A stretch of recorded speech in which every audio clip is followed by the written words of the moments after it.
Hi friends, welcome back to my channel Dhana stories. నా ఛానల్ని కనుక ఎవరైనా ఫస్ట్ టైం చూస్తుంటే ప్లీజ్ సబ్స్క్రైబ్ చేసుకొని పక్కనే బెల్ ఐకాన్ను క్లిక్ చేయండి. అందరికంటే ముందుగా నోటిఫికేషన్ వస్తుంది. ఇంకా స్టోరీలోకి వెళ్ళిపోదాం. ఓయ్ మామ.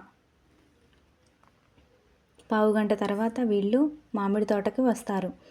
పని వాళ్ళందరూ ఏంటి బాబు ఇలా వచ్చావని అడుగుతారు. ఏం లేదు మామ, మా చిన్ని వస్తే మామిడి తోటలోకి చూస్తాను అంటే తీసుకువచ్చాను అని చెబుతాడు. చిన్నమ్మాయి గారు వచ్చారా? ఎలా ఉన్నారు అమ్మాయి గారు అని అడుగుతాడు. బాగున్నాను తాత, నువ్వెలా ఉన్నావు? బామ్మ ఎలా ఉంది అని అడుగుతుంది. అందరం బాగున్నాము తల్లి, మీరు సరదాగా అలా చూసుకుంటూ ఉండండి అని తన పనిలో తాను పడిపోతాడు. అలా ఇద్దరు నడుచుకుంటూ మామిడి తోటనంతా తిరుగుతూ ఉంటారు. ఇంతలో తనకు నచ్చిన కాయ ఒకటి కోసుకొని క్లీన్ చేసుకొని తింటూ తోటంతా తిరుగుతూ ఉంటుంది చిన్ని. మధ్య మధ్యలో తనని చూస్తూ, చిన్ని కాలేజ్లో జాయిన్ అవుతున్నావు కదా, ఏ గ్రూప్లో జాయిన్ అవుతున్నావు అని అడుగుతాడు. నేను ఎంపీసీ గ్రూప్లో జాయిన్ అవుతాను మామ అని చెబుతుంది. ఇక్కడ వరకు నువ్వు ఎలా ఉన్నా సరే కానీ కాలేజ్కి వెళ్ళిన దగ్గర నుండి చాలా జాగ్రత్తగా ఉండాలి. అందరూ మన వాళ్ళలాగానే కనిపిస్తారు, కానీ మన వాళ్ళంటూ ఎవరూ ఉండరు. మన పక్కనే ఉంటూ మనకే నమ్మక ద్రోహం చేసేవాళ్ళు ఉంటారు. ఎవరిని గుడ్డిగా నమ్మకు. ఏజ్ అలాంటిదే, కానీ ఈ 2 years నీ ఏజ్ని నువ్వు కంట్రోల్లో చేసుకొని నీ మనసుని కంట్రోల్లో ఉంటే నీకు చెప్పకుండానే తర్వాత అన్నీ తెలుసుకుంటావు. ఏది మంచి ఏది చెడు అనేది ఈ టీనేజ్ దాటిన తర్వాత ఖచ్చితంగా తెలుస్తుంది. ఈ ఏజ్లో కాస్త అట్రాక్షన్ ఉంటుంది. ప్రేమ పిచ్చి అని మాటలు చెప్పి జీవితాన్ని స్పాయిల్ చేయాలి అనుకుంటారు. ఇలాంటి వాటిని నమ్మి జీవితాన్ని నాశనం చేసుకోకు. నువ్వు జాగ్రత్తగా ఉండు. ఎవరు ఎలాంటి వాళ్ళు ముందుగానే కనిపెట్టుకొని ఉండు నువ్వు అని చెబుతాడు. ఈ స్టేజ్లోనే మన లైఫ్ ఎలా ముందుకు వెళ్ళాలి అనేది డిసైడ్ అయ్యి ఉంటుంది. ఈ 2 సంవత్సరాలు నాది కాదు అని అనుకుంటే నిన్ను నువ్వు కంట్రోల్ చేసుకుంటే చాలు. అక్కడి నుండి నీ జీవితం నీకు నచ్చినట్లుగా మలుచుకోవచ్చు అని చెబుతాడు. అలా కొన్ని మంచి మాటలు చెబుతూ ఎలా ఉండాలో ఎలా ఉండకూడదో కూడా చెబుతూ ఉంటాడు. థ్యాంక్స్ మామయ్య, ఇవన్నీ నాకు ముందుగానే తెలియజేసినందుకు అని చెబుతుంది. థ్యాంక్స్ ఎందుకురా చిన్ని, థ్యాంక్స్ ఏమీ వద్దు కానీ జాగ్రత్తగా ఉండు చాలు అని చెబుతాడు.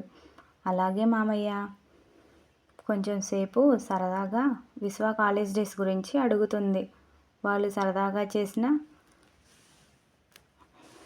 చిలిపి పనులన్నీ చెబుతూ ఉంటాడు.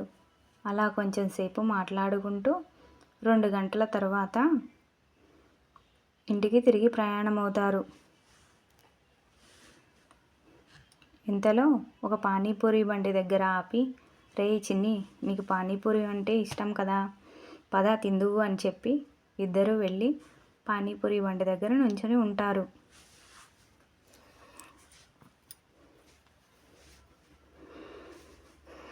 పానీపూరి ఇద్దరికి చెప్పి ఇద్దరూ తింటూ ఉంటారు. చిన్ని చాలు అనే వరకు ఇప్పిస్తాడు. ఇంకా చాలు మావయ్య, వెళ్ళిపోదాం ఇంటికి అంటుంది. ఇంకా ఇద్దరూ కలిసి ఇంటికి బయలుదేరతారు.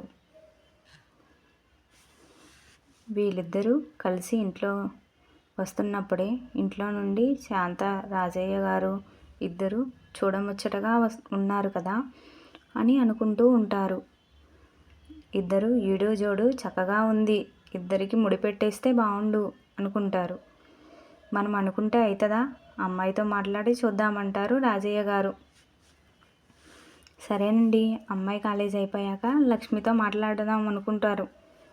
ఇప్పుడైతే చిన్నపిల్ల కదా, ఇంకా 2 సంవత్సరాల తర్వాత మాట్లాడదాం అంటారు. చిన్ని, ఏంటమ్మా తాతయ్య నా గురించే మాట్లాడుకుంటున్నారు అంటుంది.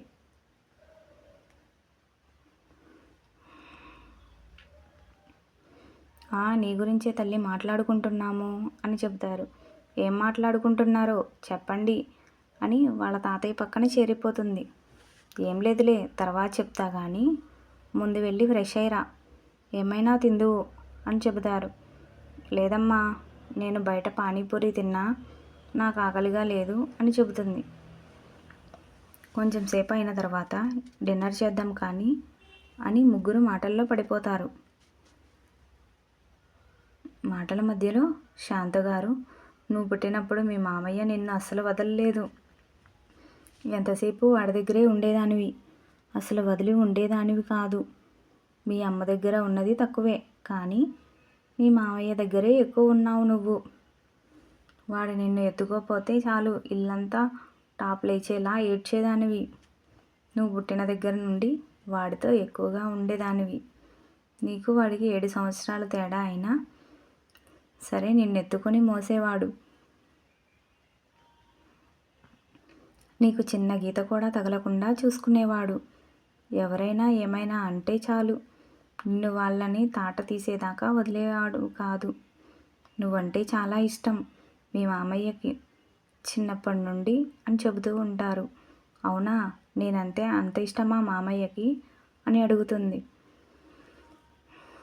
నువ్వంటే ఇష్టం కాదురా, ప్రాణం అని చెబుతారు ఇద్దరూ ఒకేసారి. మీ నాన్న బ్యాంక్ జాబ్ అవ్వటంతో మీరు వేరే ఊర్లో ఉన్నా సరే నీకోసం వారానికి ఒకసారైనా వచ్చేసేవాడు. అసలు నిన్ను వదిలి ఉన్న క్షణమే లేదు వాడు. నువ్వంటే అంత ప్రేమ.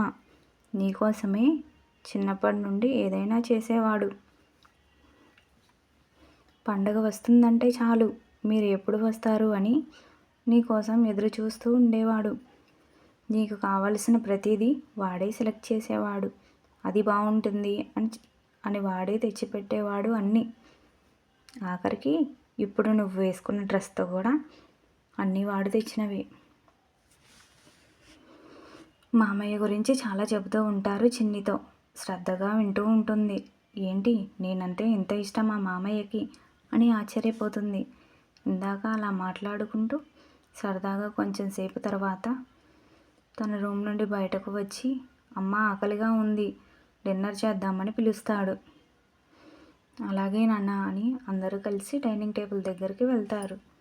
అందరూ కలిసి డిన్నర్ చేసిన తర్వాత ఎవరి రూమ్లోకి వాళ్ళు వెళ్ళి రెస్ట్ తీసుకుంటారు.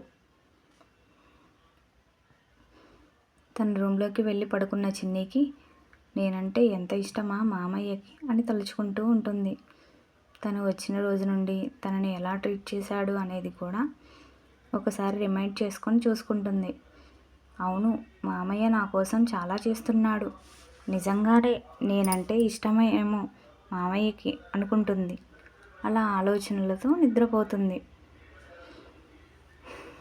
ఇక్కడ మన విశ్వగారేమో నీతో గడిపిన క్షణాల గురించి మనసులో సంతోషిస్తూ నిద్రలోకి జారుకుంటారు. అలా వారం రోజులు గడిచిపోతాయి. రోజుకొక రకంగా చిన్నిని బయటకు తీసుకువెళ్ళి సరదాగా తిప్పడం చేస్తూ ఉంటాడు.